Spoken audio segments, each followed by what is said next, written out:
What's up world, I'm Mr. Vacca, and today we're going to read the story, The Sheep Who Couldn't Sleep, written and illustrated by Simon Jamie. One night down on Hillside Farm, everything was quiet and calm, but all alone there lay a sheep who found he couldn't get to sleep. "I want to get to sleep," he said. "Although I like this grassy bed, I really don't know what to do to fall asleep the whole night through." But as he looked up from his bed, he saw the branch above his head. A little bird was perched up there, sleeping soundly. "That's not fair!" Sheep cried out into the tree.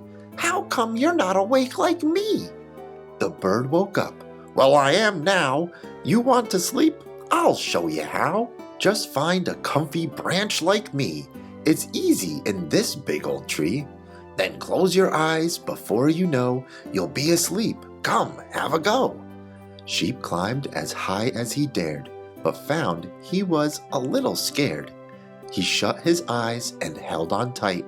He couldn't sleep. This wasn't right. The branch was cold and the wind was strong. He couldn't stay the whole night long. Maybe a branch is for a bird. A sheep up here is quite absurd. He climbed back down onto the ground and took another look around. Who else is there that might know how to get some sleep like that I need right now?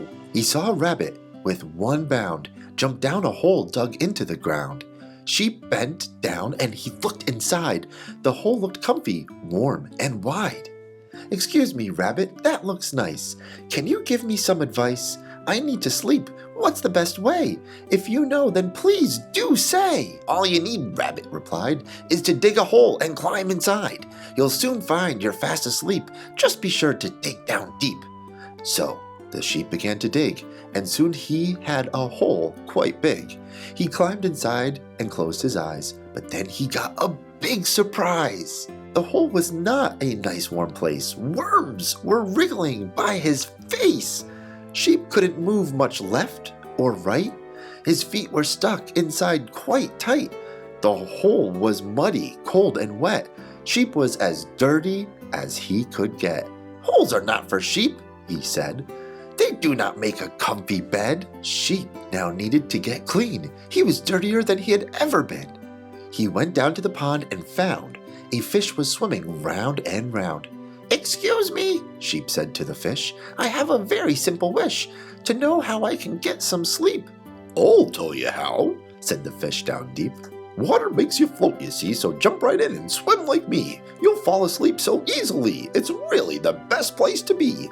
So Sheep jumped in and up to his head. He tried to float like the fish had said, but swimming didn't make him sleep. The pond was cold and it was deep. Pondweed got between Sheep's toes, and water kept going up his nose. "A pond is no safe place to sleep. Ponds are for fish and not for sheep." Sheep climbed out all wet and cold. Nothing worked like how he'd been told. "A pond's no good for me, I see. We're in a hole or in a tree."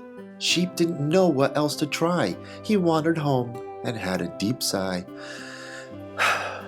A wise old sheep woke as he passed. "Can't get to sleep?"